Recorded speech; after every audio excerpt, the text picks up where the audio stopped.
Hi, I'm Danny Black, and welcome to the @SportsBalt podcast. On this podcast, I will be talking sports cards, collectibles, memorabilia. I'll be interviewing hobby guests. I will be talking about my own thoughts.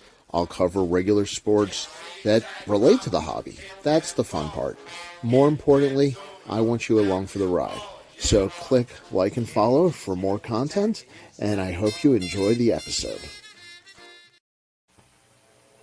Yeah, welcome back to episode 30 of the Sports Balt podcast. I am still Danny Black, and with me today is John Keating, and we were basically in the middle of a conversation started last night, and we decided to hit record. So instead of going through a long intro and having him sell a product that you guys don't want to hear about, we're just going to talk some cards. And how you doing today, John? Good. Can I call you Hun? Isn't that what you guys call each other down there? Baltimore proud. You can call me Hun as long as you know crab cakes and football. That's what Maryland does. All right, Hun. Yeah. What's up? How are you? All good. Dude, I'm good. So let me tell everybody. So I am collecting the 1957 top set, and John has, as he'll talk about, has put together many sets and is a champion vintage collector.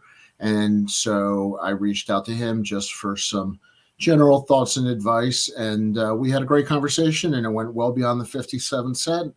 And I decided I've been doing this 30 years, and if I want to ask questions and talk, and John's talking and asking questions, then there's other people out there that probably enjoy and want to ask the same type of stuff. So we just moved it to a recording, and here we are. So 57 tops. That's my set, dude. It's your set. And why is it your set, Danny? Tell the world why it's your set. For all the dorky reasons. Let me start off with the personal stuff. Sports Balt is short from Baltimore, if you don't know that. Baltimore. And so the 57 top set, ironically, has Brooks Robinson as an Oriole rookie, but Frank Robinson when he was with the Reds. But it's also his rookie. So the Orioles have 5 statues outside Oriole Park, and 2 of them have 1957 Topps rookies. So from a personal Baltimore standpoint, that is just on its own would make any set stand out to me. Then I am a baseball and baseball card historical dork, and you have the first set of the 2.5, 3.5 inch common card size that we still use today. It's the first set that had career statistics. It's the first set to use only full photography with no colorization and no second image actually. What else am I missing? About 400 things. First of all, there's a bunch of rookies. You still have a Mantle, you still have a Clemente, you still have a Koufax. All beautiful cards, in my opinion, and we're going to talk about different opinions. So it's actually a really loaded set. Disappointed that the Campanella was in there, which would have been his last card because he played in 56, but I'm not going to hold that against it. From a collecting standpoint, it does suffer from centering and snow, especially the Mantle because of the light blue. But all that being aside, I love it. I somewhere have my 57 Topps Sandy Koufax T-shirt that I was wearing somewhere. Oh, there you go. Yeah. So, all right. Now I've given my case for it. What do you say? I told you that I think I'm in the minority where I don't appreciate it as much as other people do, with fully aware that how much people do appreciate the set. A lot of people love this set for the reasons you call out, the photography, but I think the 50 obviously the 53 Bowman is the benchmark that sets like this are held against, and this was truly an attempt to replicate that set on a grander scale. It's got all the big guys in it, right? Ted Williams, #1 card. Love that.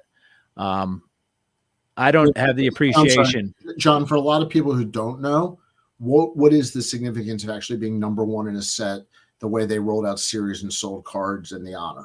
Well, back yonder, Ted Williams was #1, I believe, in 58 as well. He was the first card and the last card in each of those series, which is odd because he doesn't show up in 59. He doesn't show up in 60 and all that stuff. But, you your heavy hitters were at 1, and Topps used to do the 1, the 50, the 100s, all that stuff is where they put their big guys. Herb scores number 50 in the 57 set. Now that might not be a big deal for us, but back then in 57, Herb score was a big deal. Hell of a fastball. Yeah. So, and one of the problems with that back then, as we all know, is rubber bands used to attack the top cards and the bottom cards. So Ted Williams probably got boogered up with rubber bands quite a lot, right? Yep. But that said, like I said, like you said, full photography, all that fun stuff. There were a lot of paintbrushes floating around Topps up to that point, but full photography. And I think that they would have done better had they done a full bleed instead of the borders, because the borders really get, it's really obvious when these things are off center on this set, right? Well, John, I know that you're a very condition sensitive collector who only will collect very high grade cards. But for somebody like me, that actually works as a positive, because a lot of times, as I'm building the set, I can get cards maybe a little cheaper that I can upgrade later. I'm actually not a condition freaky deaky. I know. I have a lot of sarcasm. Yeah. I got my Mickey back there. It's probably got more white on it on one side than the other 3 sides combined of the card. But I also don't like the lettering. I think the lettering is bizarre. The color schemes that they follow, yellow and white, and then it flips to later on a red and a something else in the later series, right? Like a yellow and a red and a blue. And I'll concede that's the weakness on the 57 set, is the lettering. I don't like the inconsistency there.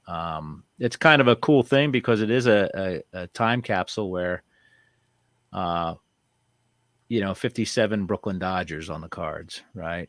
Last year in Brooklyn. Yeah, which is cool, right? Incidentally, my favorite set of the 50s would be the 53 Bowman and the 53 Topps, I guess. But my favorite Topps set of all time is probably the 53 Topps, where in the middle of the set they changed team names for the Boston Braves, which is pretty cool. I like that. But anyway, getting back to this, there's a lot of heavy hitters in this set, as you say. I mean, I think Drysdale's rookie cards in there, Mazeroski, Whitey Herzog's rookie card. He's a manager, but he's in the Hall of Fame, right? Just for Hall of Famers, I mean, Mantle, Brooks, Frank, Ted Williams, Hank Aaron, Willie Mays, Sandy Koufax, Roberto Clemente, Ernie Banks, like you said, Drysdale's rookie, Berra, the Eddie Matthews, I think is a cool card.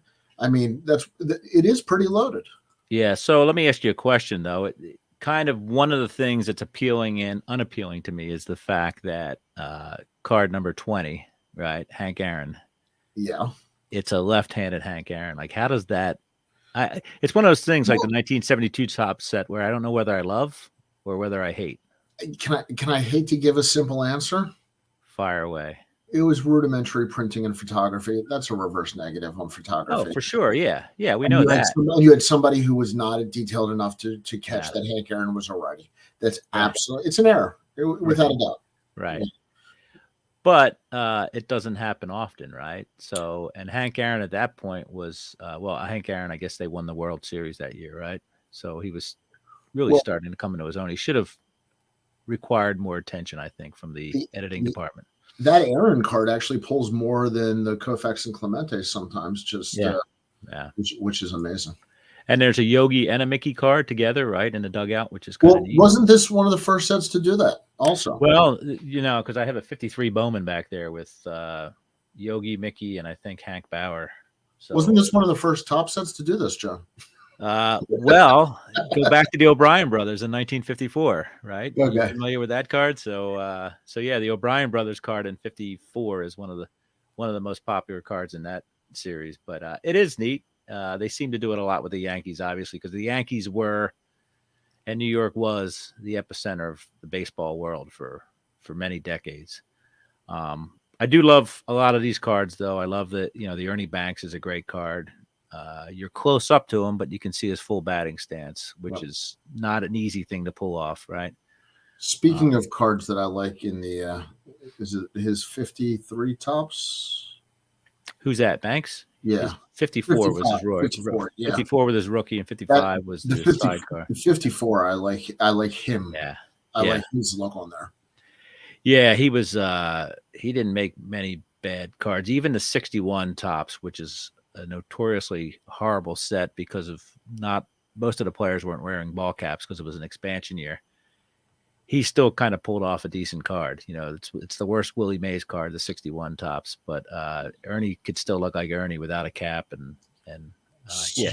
So you argued last night that the guys who never had a bad picture on cards, and I thought about it overnight. So who was your answer? I think there's a 1A, there's a 1 and a 1A. Roberto Clemente, other than his 55 and 56 tops, which were almost complete facsimiles of each other. He had a run from 57 on up to 73. Well, 73 is an action shot, but his cards were amazing. He didn't have a bad shot in any of those cards. And then Billy Williams would be my other one, I would think. Well, first of all, the 57 Clemente, I'm trying to see if I have a picture of it. It's a great shot, man. Yeah, let me see if I can share this. You know what's great about it, too? I believe that he's wearing like one of those horrible lettering, right? But I think he's wearing one of those hard caps, not a helmet, but like a hardened baseball. Like I don't know. Hardened batting hat instead of a helmet, Yeah, I don't know if you can see what I just put up. Yep. Look at that. But the Clemente's beautiful. Right. The Banks, beautiful. Now, is there something on the Frank Robinson that strikes you? Because this one gets me every time, and I'm sorry, I've never heard the answer. Why is he choking up? He's choking. He's a rookie. He does whatever he's told, right? But is that weird? It is weird. Why Frank Robinson would have to choke up? It's very strange. That says so much, though. I assume I want to say that that's the Polo Grounds. Maybe I'm wrong. But there's so many great things about that card.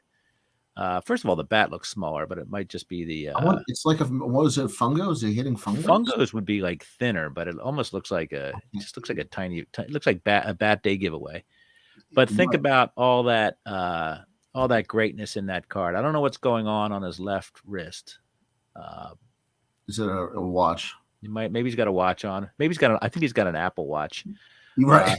But he's got the vest on, right? The sleeveless shirt. Wonder if they caught him in the afternoon.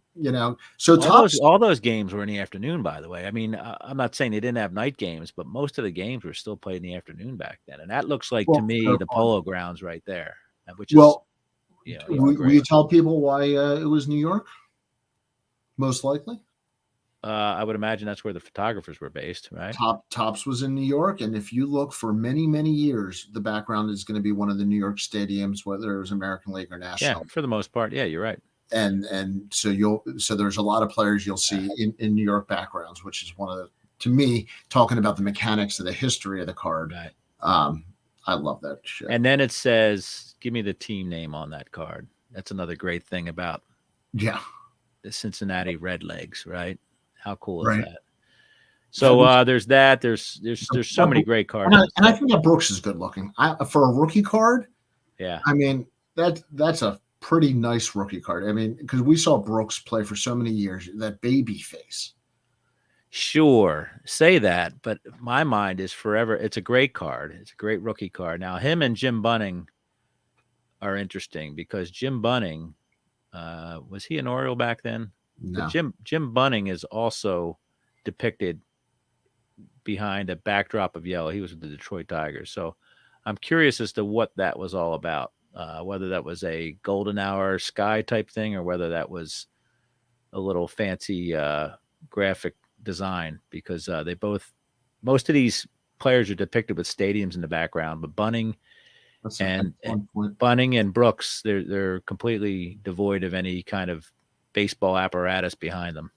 Well, I guess the only question is, like, obviously Clemente, you can tell it's a little fuzzy, but he's in a stadium. Right. Brooks, if you look in the bottom left-hand corner, it's like almost a brick wall or something. Something's happening there. He might be in his backyard. I wonder if they just, if they got too New York in the photo and had to just fuzzy it out or something. So my question is, has there ever been a bigger drop-off from one year to another year as far as the appeal of cards, from the 57 Brooks to the 58 Brooks? I don't think it's possible. He did an interview actually about his cards, and he did not love his photo in a lot of the years. Well, 58 is abominable. When it looks like he has to go to the bathroom. Yeah, something's going. He looks like he went into a time machine, and it's like 1982 suddenly, and he, yeah. His story is they caught him, I think, after he crossed home plate, and he said it was just like the worst, caught in the moment face ever. Oh, that's interesting. And he said that they never showed it to him. He never approved it, nothing like that. Right. And, he said he hated it. Yeah, they never do. The players had no creative control over any of these things back then, right? There was no players association. Well, they were getting paid literally, the comic guys. Yeah. Right. I mean, nothing. Yeah. Your stars were getting a couple hundred, maybe. Yeah. Yeah. And obviously that's why there was some people missing, like Stan Musial and stuff like that from these sets. The 50s were awesome. The Bubblegum Wars, as you say, it was awesome because it's crazy how people floated in and out of the sets. Like Ted Williams floated in and out. Mantle was not in tops for a couple of years. Yeah, 54 and 55. And then there's the, Stan Musial seemed like the most easygoing guy in history of the sport, but for some reason. Okay, I'm so glad you said that. The man played a harmonica. Yeah. Like, did he have like, Andy and Aunt B negotiating for him? I mean, this is crazy. What I realized. Yeah. Seemed like a very amenable person. And then Ted Williams doesn't surprise me. Ted Williams doesn't surprise me at all. I don't know why, but I expected him to be pissed at somebody. I'm attracted to cantankerous players throughout baseball history. Ty Cobb, Lefty Grove, Al Simmons, Ted Williams. And then there's beyond. Well, I'm not a John Rocker fan. Well, that's different. That's right. Yeah, that crosses. Yeah, I think that's a cultural thing. How about Mad Al Hrabowski? Is that what? Yeah, he was putting on a show. Like he was the antithesis of Mark Fidrich, but they were still playing a role, right? Like these guys that I mentioned were what they were. Ty Cobb on the field was similar to Ty Cobb off the field. And Ted Williams, right? Carl Yastrzemski. They didn't. Not that Yaz was cantankerous, but there's exactly one Topps card for 20 plus years where he's actually smiling on the card, right? So yeah, I mean but I love that about these guys. They were who they were, and they were opposite of Stan Musial or Ernie Banks or Roberto Clemente. I mean, Roberto Clemente could have his moments too, but they played the way they lived, and they didn't care who thought what about it. Now, and speaking of that, the 165, the Ted Kluszewski card. Mm-hmm. Talk about depicting a player's personality in that card, right? No sleeves on his shirt, right? Think about that in the 50s, right? Where you couldn't have hair longer than an inch long. And didn't Frank Howard have a couple suns out, guns out shots? Yeah, but this guy was the pioneer. The Clues missile was a pioneer. Frank Howard didn't come around till the 1960s, right? But his biceps came out 5 years earlier. Yeah, right. I mean, they walked in the room well before he got there. It was like Morgana hitting a wall. Yeah, I guess the guy we owe this to would be Jimmy Fox, because Jimmy Fox, Marylander. Well, Eastern Shore, Delmarva. It's in Maryland, dude. I don't know if that's the same thing, but okay. It is Eastern Shore. Great, but that's that's a great card because that's, again, you look at it. America, as we say, was really growing up and expanding in the 50s. Obviously, we knew that from baseball, but this guy, I don't know what the Times thought of Kluszewski, like, in the moment, but boy, that was completely bucking everything about baseball up to that point. Baseball was not about, I know this may be hard for some of the kids listening at home, but baseball was not about everybody look at me. And Kluszewski kind of had that, why else would you take your sleeves off your shirt? Not that he was looking for attention, right. but obviously he stood out, and that's not what baseball was about back then. I mean, it was like, we look back now at Joe Namath wearing a fur coat, and it seems so benign. Yeah. And back then, he might as well have been, Kyrie Irving. Yeah. Well, he also wore pantyhose too. But John, You don't Yeah. know me that well. Don't judge. Here's the thing, and I want to get back. I think I'm Baltimore centric, and I think Brooks Robinson's the greatest third baseman of all time. You're wrong. I've been told that for many topics for most of my life. I'm okay with that. Right. I do, because it's my podcast, so F you. I am going to give you a 33-year-old Brooks Robinson. What does that mean? Oh, there you go.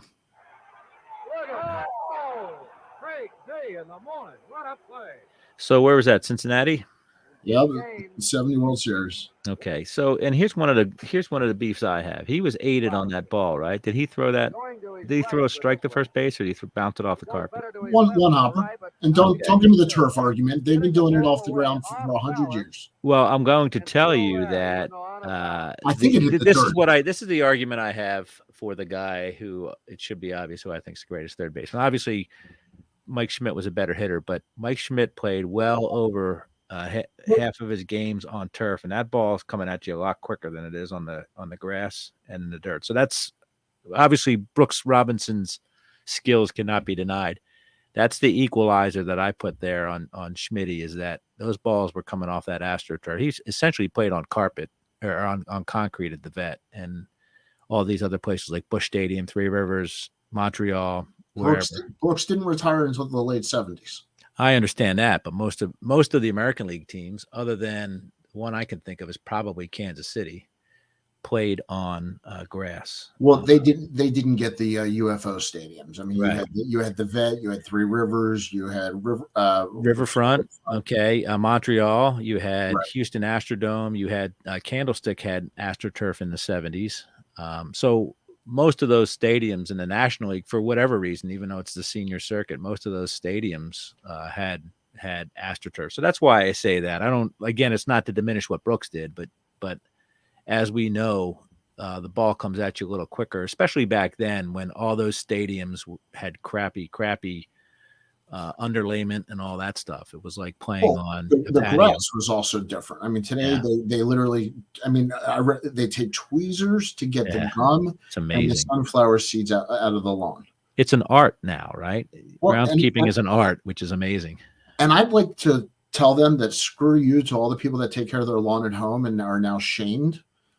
I cannot keep my lawn like Oriole Park, and that's a standard that I feel is unfair.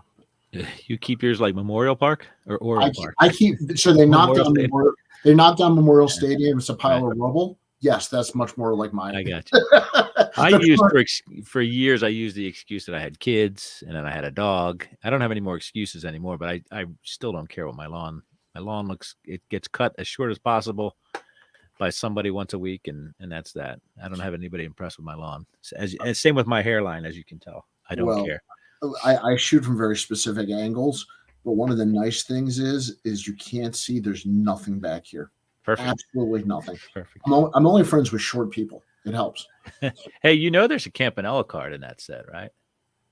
Not a regular one. It's the Dodgers Sluggers, right? Well, the Dodgers Sluggers, but not a solo card. A great card, obviously, at Ebbets Field. Right, but how does he not get a solo card? Don't know. Well, I mean, I guess somebody makes that editorial decision that, do we get rid of a card that has Snyder and Hodges and Ferrillo, or what? So I guess they decided to keep it in. You could have gotten rid of a lot of other cards. It wasn't those two cards either or. Yeah. I mean, but only because at that point Campy was kind of who he was. You think there was a little respect there. Yeah, for sure. Yeah. Not to call out some of the comments, but there's somebody in there we could have skipped. Let's be honest. Who's that? Somebody who we don't think of, who nobody cared about, who played a year. Yeah, true. Good point. Great team cards in that set, right? So actually, it's funny. I love team cards in that set, but I wanted to show you I wanted to see if you have this card. So I'm going to see if I can get this up to show you. This is called awesome real-time engineering. So look at that. That's gorgeous. Is that from Heritage? I have that card. I do have that card. Yeah, it's 70. I think it's 72. It's Legit. not a real 72. It's not. That's why I No, wanted to ask you. it's So it's a heritage. I do have that card. I'll have to look at it. It would be 2021 heritage. that's why I wanted to Yeah, ask you. that's not a real 72. That may even be a, I'm trying to think of where I saw that card. I don't know whether I have it or I saw it somewhere, but it's not definitely not a 72 tops. I want to find out more about that card because I had not. Maybe that explains why I hadn't seen it before. Because Is there's no that way. Memorial Stadium? Is that left field of Memorial Stadium back there? Or is that, Are we still? I can't tell from that. I mean, it's yeah, bleachers. yeah, which was the outfield of Memorial Stadium, right? And it's a night Yeah, game, which is interesting because, by we joke about, or we take, we we take for granted the technology involved in making these cards, and very few cards over the course of history up until probably the last 20 years would even attempt to have night games on cards because of, you only get one point and click once, and that's your shot, because film had to be developed, all that stuff. So um yeah, it's an interesting thing that's forgotten, is how hard was to take pictures of yeah. people out on the field and not at spring training where the light is great in Florida in April or in March, right? Which brings me back to that 57 set, Yeah, having that photography. I just, yeah, yeah. so It was okay. all So done on location too, right? So if it's in these New York stadiums, I think there might be a couple of them at Connie Mack. Yeah, there's a Roy Campanella in there, card number 210. He's at Ebbets Field. It's a great looking card. that's why you should never believe the internet. Yeah. Um, And it's a great card for several reasons. He's trying to show his guns, and then he's got probably the baggiest pants ever photographed on a baseball card. what card number? Card number 210. It's a round number. Yeah, Absolutely. it's a good card. Beautiful card. It's actually, I'm gonna find it. value wise, it's on par with the Dodgers team and the Richie Ashburn, which is a great card, by the way. Well, who did he play for? Well, he played for the Philadelphia Phillies in the late 40s and 50s. John, where do you live? I live in Philadelphia, Pennsylvania. You do? Okay. Yeah. That's I interesting. got a Richie Ashburn rookie card somewhere behind me. Do you have access to it? Yeah, let me go get it. Hold on a second. I will say, while John's up, there are a ton of underrated Philadelphia cards from that period. I can't believe I'm now buying a Roy Campanella live during a podcast. This has never happened. I'm literally. Is this Impulse buying. Is this legal? Can I just go shopping while we do this? Yeah, why not? So I bought this years ago. It's got to be 40 something years old. Fortunately for me, I grew up in an area where it was kind of a hotbed for collecting back in the 70s and 80s. Here's one of your 52 Bowmans, by the way. Yeah. I'm blowing you up. Yeah. I like 51 and 52 Bowman for those of you who don't know. So, and the difference between them would be the name with the facsimile autograph in 52, and then I think 51 was black with white lettering, right? And I'm a believer in the rookie cards of 51 of Mason. Right. So yeah, right. For sure. So talk to me about, I know you, the sets you've put together, your kind of collection in PC, because I realize I have that advantage, and I'm not sure who's listening. Well, I have logged in a couple 100,000 cards. I use Beckett OPG just to keep track of my cards. I don't care about the price, because once I buy them, they're mine. I grew up in the 70s, mid 70s. I started collecting, and back then, I assume we were all set builders back then, because you'd go down to your whatever store, they were in every store, and you'd buy packs of cards, open cards. And other than 74, where there was a JCPenney catalog complete set of the 74 tops, you had no way of buying a complete set. So most people of my age are conditioned to build sets out of packs. Obviously, the 80s rolled around, and then we started having factory sets galore. But will always be that kind of guy. I collect on a broad level. I have lots of cards. I don't have many great cards, so I don't show them that much because most people have a better collection than I do, but I have a unique collection. So set wise, Well, I'm going to say it's not about better; it's about how much you enjoy it, and very few right? people enjoy it as much as you do.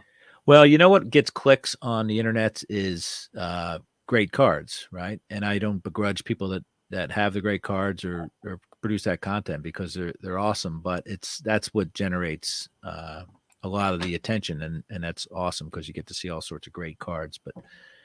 But I don't really show that many cards because I don't I'm just as fascinated with completing right now I'm working on the 58 tops. I have 17 more cards left in the 58 tops, and I have under 100 in the 53 tops.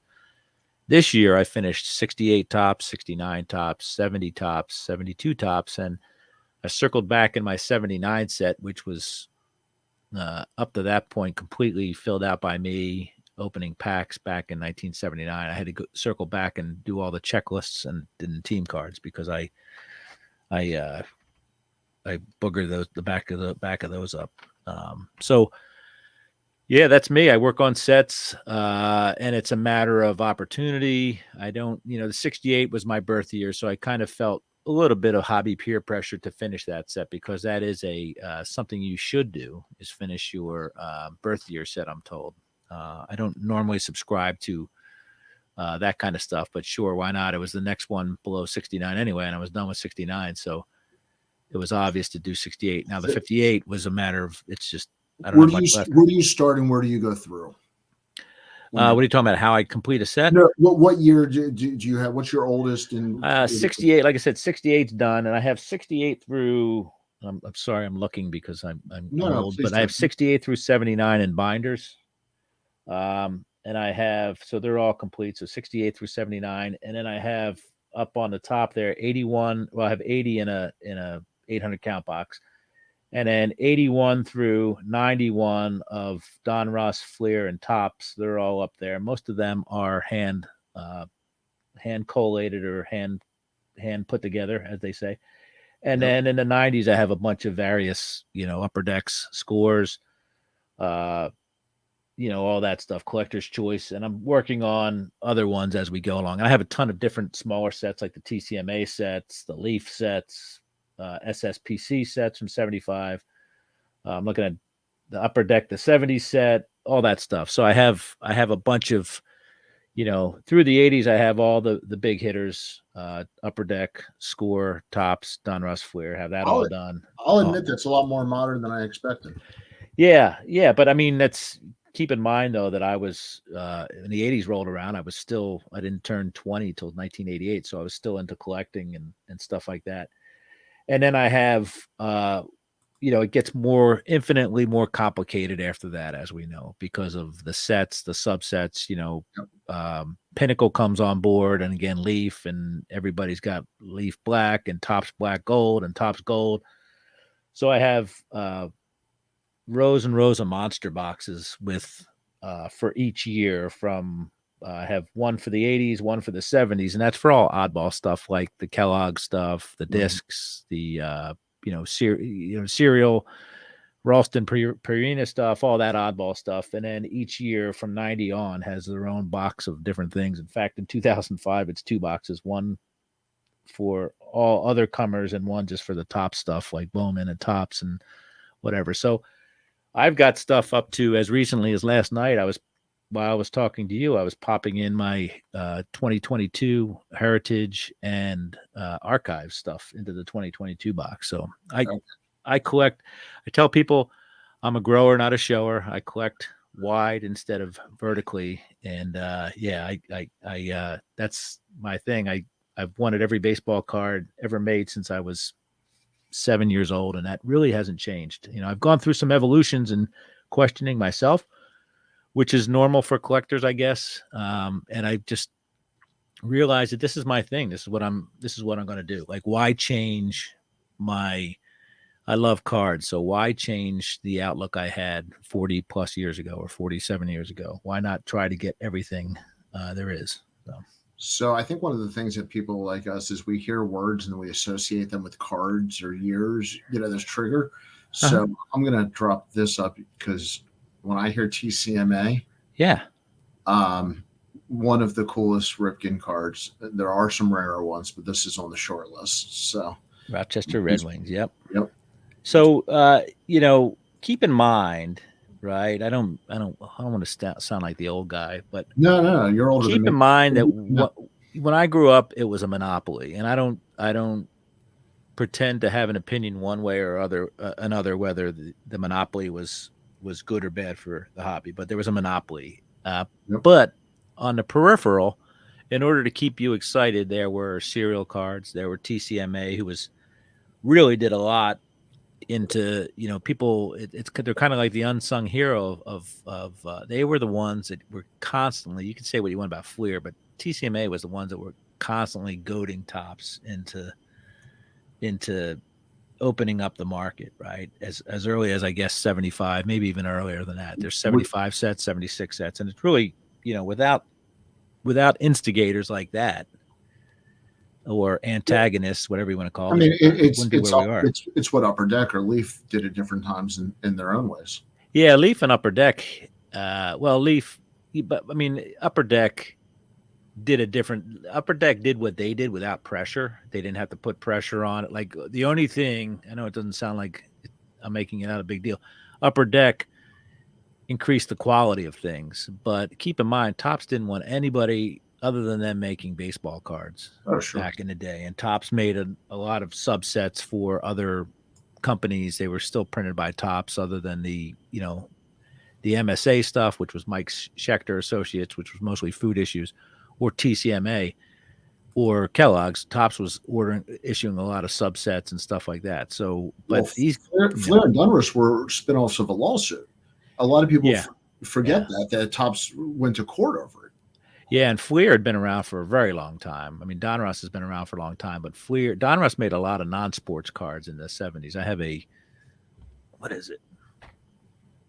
Got a cello or a rack pack of Kiss cards from Donruss in the 1970s when Kiss was the top of the world. But Fleer, that 1963 Fleer set was a pretty big deal because Topps didn't think they had to worry about anybody, Yep. right? And then after buying out Bowman the previous decade, and then Fleer comes along, and Fleer would be a thorn in their side for years. Fleer put out a lot of football cards in the 70s. They put out some baseball cards, but they were the Laughlin ones. So yeah, there's a lot of you got to read that book. There's a lot of that stuff that like subversive stuff throughout the years that everybody was gunning for Topps, and Topps was. I didn't know that while it was going on, but you had a lot of options back then, whether it's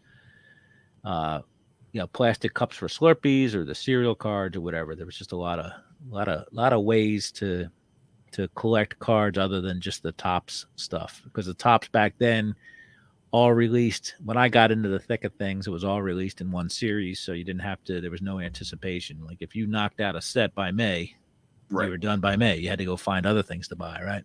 Well, the series, correct me if I'm wrong, were done originally for two reasons. One, to keep the sales rotating so people had a reason to come back for more. Right. And two, there's also logistics to printing. It's easier to do, a full series, get it out, and then go to the next one. Right. So, I think as technology and sales and marketing changed, the need to do that so strictly, I think, changed. Yeah, think about it. If you're Topps and you can print everything you need to print by February, yep. Life is great, right? You're done. You move on to something.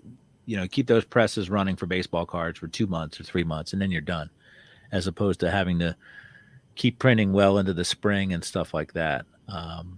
But what's great about that, the everlasting mark that the series has left on. I mean, we still have these SSPs and stuff like that, or high numbers and all that stuff. It's a direct homage to the later series and how difficult some of those later series can be. Well, and this is something I've said a million times, and I'll keep saying it. I do believe if you collect cards or invest in cards, whatever term you like, scarcity is cool. And vintage has natural scarcity. Mhm. And I'll stay away from maybe the term artificial scarcity in modern cards, but there's something it's not a true population control when you have all these Right. numbers. I used to refer to it as manufactured scarcity, but then Dr. Jim corrected me and said it's contrived. So now I use the word contrived scarcity. I call it the junk parallel error. Yeah. So real quick, we're going to do this. And for the people listening on audio when this comes out, I apologize. Go watch it on YouTube. So we're shopping. There you go, man. Okay, Get that, man. What is that? A 3? Get that. That's a 3, but look at the centering. It's not bad. No, it's a good looking card, man. Can you see that? Look at it. Ebbets Field, right? Yeah, I mean, look at that picture in the back. Yeah, you're not going to do better than that, man. That's gorgeous. There's a lot of great cards in that set, and it's funny because guess what? As a 54-year-old man who's collected for 47 years, it'll be 48 years next year, you fall in love with these things at various times. And just this conversation has made me appreciate this set, more. And again, I think I've been in the minority in my lack of appreciation for this set. But here's something to think about, right? First of all, without set collecting, people don't understand that set collecting is what kept this hobby going for decades and half centuries and a century, essentially, right? It wasn't until the 90s when all these parallels and inserts really came in that people started focusing more on, I think, more on individual players. It was always about set building, and this goes back to Jefferson Burdick, and this goes back to the kids with tobacco getting tobacco cards in the 1909s and the 1910s and all that stuff. So that's what carried this generation for so long, and set collecting seems to be out of vogue for the mainstream part of the hobby. And it's not a bad thing or a good thing, but it's just like it's kind of on the back burner, but it's always going to be there. And people who venture into vintage, because the natural progression is getting into the hobby and then going backwards. That's what's one of the glorious things about this hobby. They may realize that, wow, I need that 57 set. Look how beautiful that is, or the 53 Bowman set, or whatever. It's like that's what's great about it. It isn't about the parallels and the inserts. In this case, there's beauty there without all that stuff. And I'm looking at these cards. I'm scrolling through these cards, and they are gorgeous. Again, if you had me hooded and dunking me into a water tank, I'm not going to tell you I love the 57 set, but every time I have a discussion like this with you, it makes me appreciate it more and more. And that's what it's all about, is evolving and learning, right? Well, I'm going to read some comments on some mutual friends of ours. I threw this question out, and I asked them what they thought of the 57 set. We have Med Design, or I guess we should say Meh Design. Meh. Yeah. First standard size, so important, loaded with rookies. Somebody else, it's the Dodgers leaving Brooklyn. Not a fan. And then it's the third set I completed after 62 tops, only behind 53 Bowman for best set of the decade. So isn't that funny? There's you and I spoke last night before you did this, and essentially our entire conversation was recited by these guys without reference. It's great. I mean, that's why I wanted to continue this today. So that's pretty cool.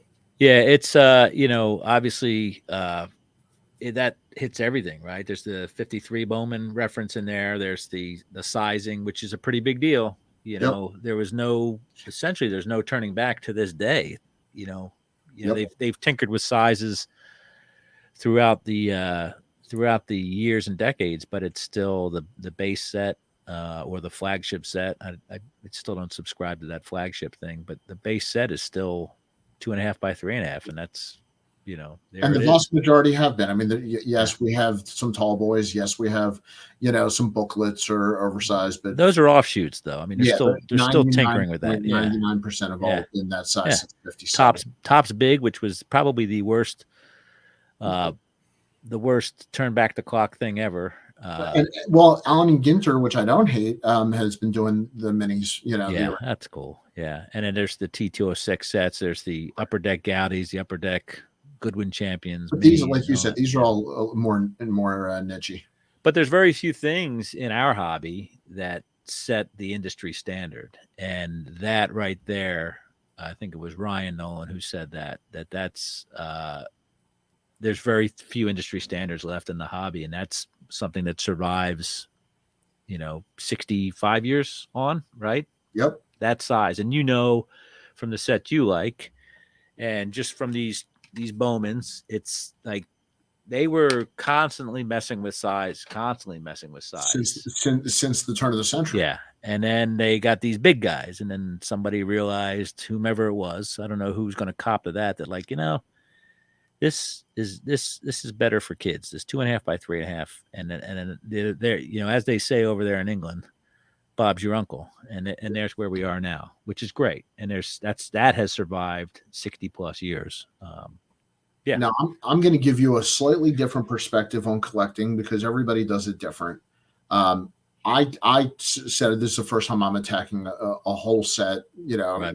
or a whole vintage set. I'm a product of Junk Wax also, so but I don't count Yeah, that yeah, quite the same.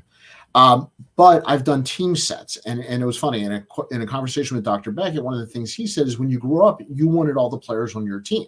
right. So he actually made the comment that the team set was the original set building because you didn't have that. It was harder to get cards nationally, and it was harder sometimes, without all the card shops. Right. It was more of a challenge, and Right. that's why trading cards was a much bigger deal. And I just thought that was an interesting perspective because I do feel more of an association to my local guys. Well, think about the guy we're talking about the 50s, 1957 here. Think about the kid in San Francisco or Los Angeles or Oklahoma or Arizona. Uh, was it easier, or it was probably easier to build your team, whomever your team was? It wasn't a local team because your buddy may have been a Dodgers fan and you may be a Giants fan. And then I'll give you my Dodgers if I can have your Giants.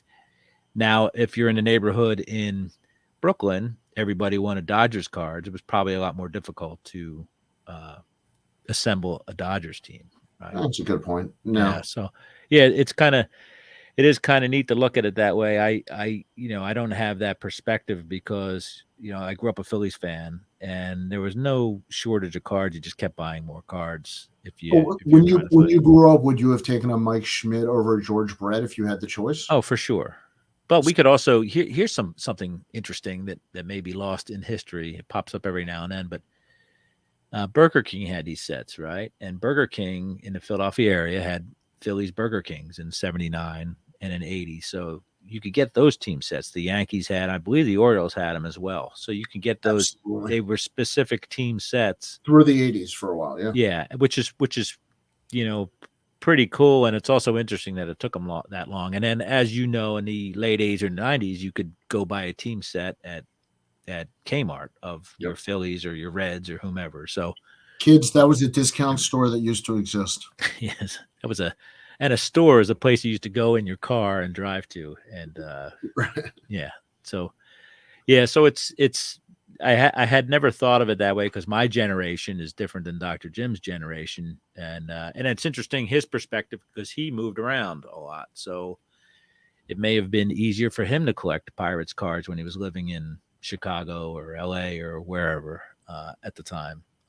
So yeah, I've been a my completest nature is the complete set, not the team set. So and back in the talk about contrived scarcity, the opposite of that is uh a contrived overabundance. And we used to have, and I don't know when this went away, but I know when it was big was in the 70s and early 80s, 1980s, probably. Instead of SPs, we had DPs, right? And I know they had them back in the day, but the DPs were far more sinister than the SPs because like I can open up. For this generation, John, will you let them know Yeah, what that's different. DP? Well, Yeah, DP can mean something different on the internet, but it's double printed.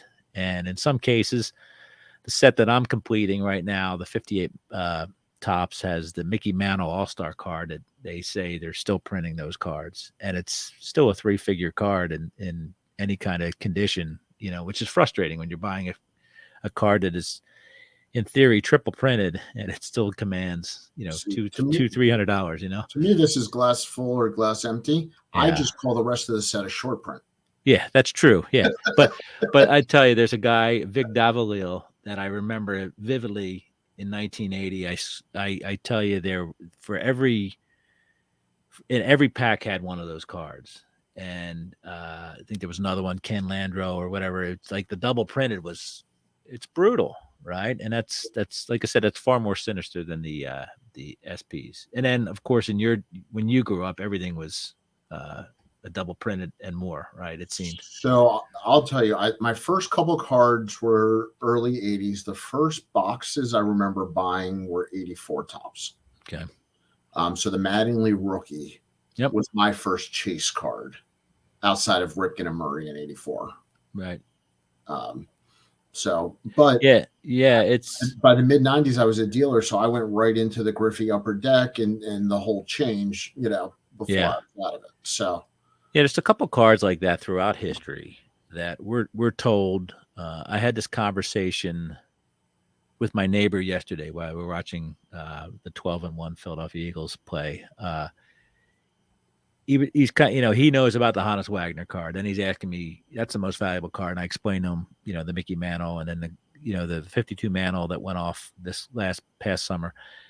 There's, we're not in a supply, we're in a supply and demand hobby, but there's a lot of exceptions to that. The Hannes, the T206 Hannes isn't the rarest card in that set, right? But same with the Griffey. Some of the there's a lot of examples where the exception is high supply, high demand, and Griffey was like that, right? And then, this is also getting back to history. What's the story connected with it? I mean, right. the Wagner is the story. Now, whatever the true story is different. Right. But this has got a Paul Bunyan-esque, legend that attaches to the card. And in fact, somebody did a great.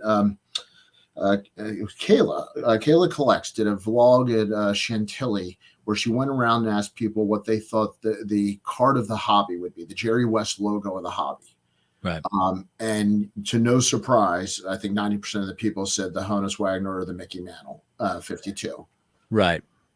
So, and there is a little bit of a undercurrent of pushback on the Mantle. People don't understand the Mantle thing, and we all agree. Everybody everywhere agrees that Mickey Mantle wasn't the greatest baseball player of all time. But think about 1945, the war ends.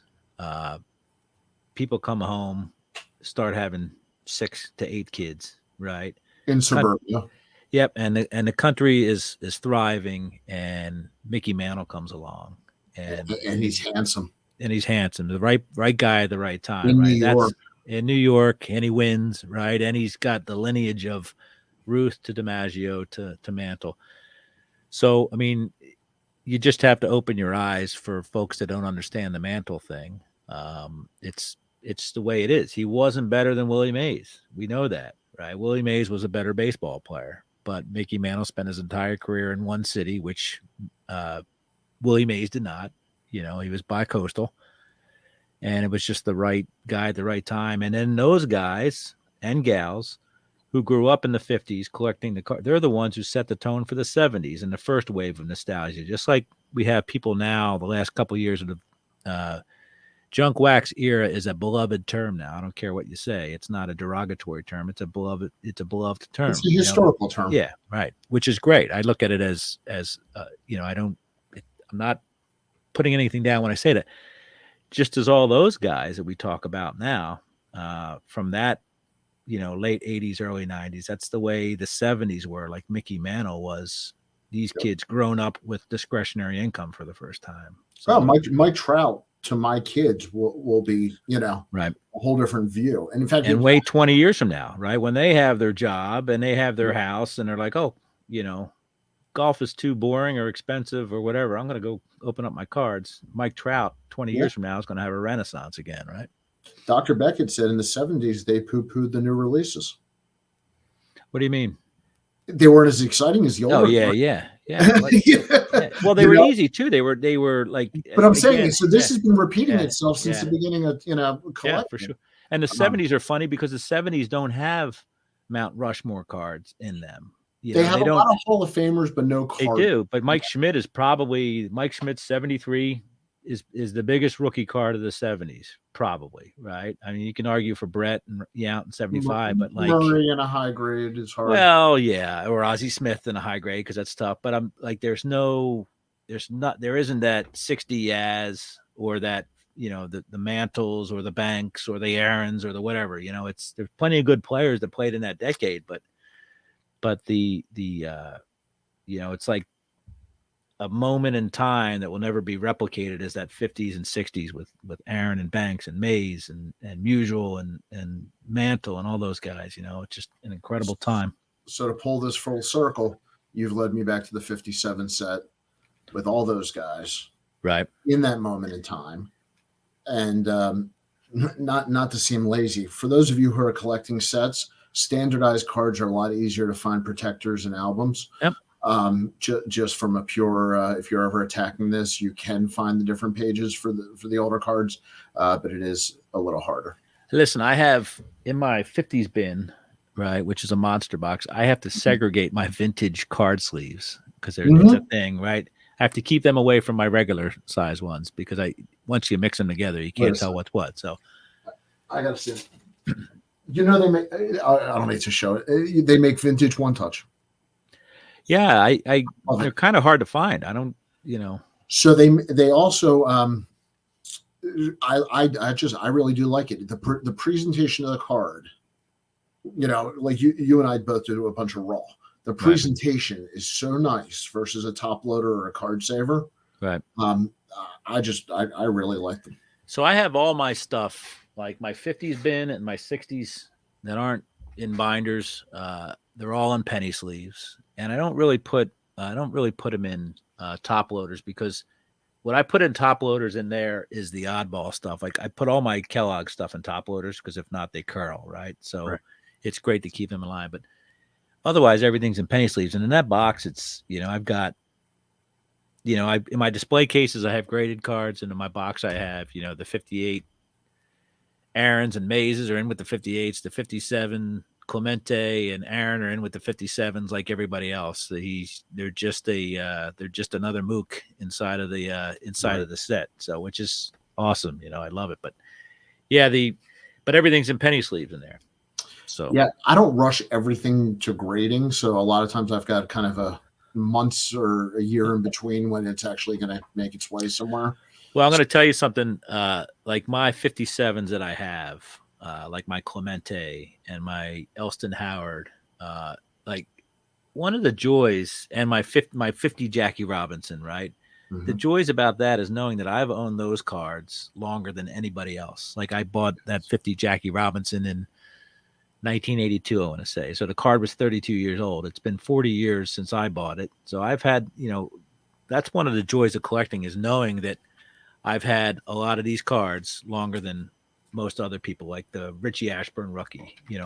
I'm the king. Nobody's had that card longer than I have. At a show right now, that you've had that card longer than most people have been alive at a show. Yeah, which is pretty cool. Like and these slabs, right? Like this slab right here, 52 Bowman, 1, 2, 4, 8, 3, 3, 6 for everybody out there. I bought a lot of these slabs in the late 90s, and a lot of my slabs are pre-2000 numbers and all that stuff. Like, a lot of my Mickey Manos. I don't know what I was doing in the late 1990s. No lighthouses, guys. No. Well, I do have some of those later on, but like most of my Manos I bought when I was living Arbutus and then in my basement. Maryland. When I was an Arbution. And so that's what's cool about that too. I've had these slabs longer than 20 plus years, a lot of these slabs. I'm always adding to it, but I'm like you, I'm not in any rush. Like this Ashburn right here that I kept in a top loader or in a binder page. I didn't get this graded until last year. So and it's the same thing with my 50 Jackie. Like Lord knows what I did to that thing for 40 years. And then last year I sent it in for grading, and I've had some success. Like the 71 Yaz is a 7.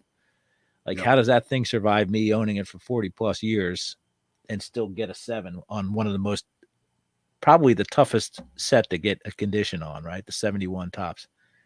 So it's luck, man. A lot of it's not contrived, as You we and say. I could do another hour on grading numbers, but But I am sending some stuff out. You're right. Like I have to get stuff preserved, like that left-handed Hank Aaron or that Mickey Mantle from '57. I I need to just get feel those comfortable preserved. handling it. I mean, Yeah. some of it's just a pure nervous thing. I Right. respect the card so much. I just don't want to be the one who accidentally spills something or Yeah. drops it. Or, Well, yeah, I have my 53 to 69 Mantle run. The 64 tops and the 57 are the only ones that aren't graded, and they're in one touches, but they look like they're wearing somebody else's clothes. Right. I'll send you some vintage. And then stuff like this. I collect the Bill Ripken. Actually, right. The error, for those of you listening, there's actually like 20,000 variations of it. I like piecing crazy, which is a question I have. I'm going to send to the good doctor. I was thinking on the way home today. Yeah. Like, I need to figure out, tell me why there's that many variations on that card. I can. Why? So you had different factories right. that all hit the panic button at the same time. And so depending on who the factory manager was, they didn't always have a corporate answer for everybody to do the same thing. And then they found that some of the solutions either weren't working, weren't consistent, or were just ugly. And then they finally thought, well, maybe if we just put a saw to it, people won't want them. Well, all that did was now create saw cut variations. I'm surprised because I thought they were all printed in Philadelphia. I thought that they, because where I was born in Philly, Albany, I lived there for 6 or 7 years. We had maybe it was different shifts, but my understanding was it was different people making the decision. So maybe I took that as different factors, but it was different people, and it was an evolution. Like now, I'm part of the theory of people who believe it was done that they let it go on purpose. They didn't do it on purpose, but they let it go on purpose. Sure. So if you look at it through that lens, we're still talking about it, right? Yeah, I mean, if you look at it through that lens, it's kind of you can see they would be in no rush to necessarily solve it. So this is a great site. Scroll down a little bit there. I can't see that. This site is dedicated to. There we go. Look at that. That's amazing, huh? Yeah, this site is dedicated to the card. And there's white ones too, right? Isn't there white covers on top? So there's white scribble, white. Yeah. So if I look to the left here, look at all the variations. Just literally a few moments ago, ran across a black. Well, I guess the black box is the most common one, right? Yeah, in fact, that's the one that I have here. But there's the white scribble.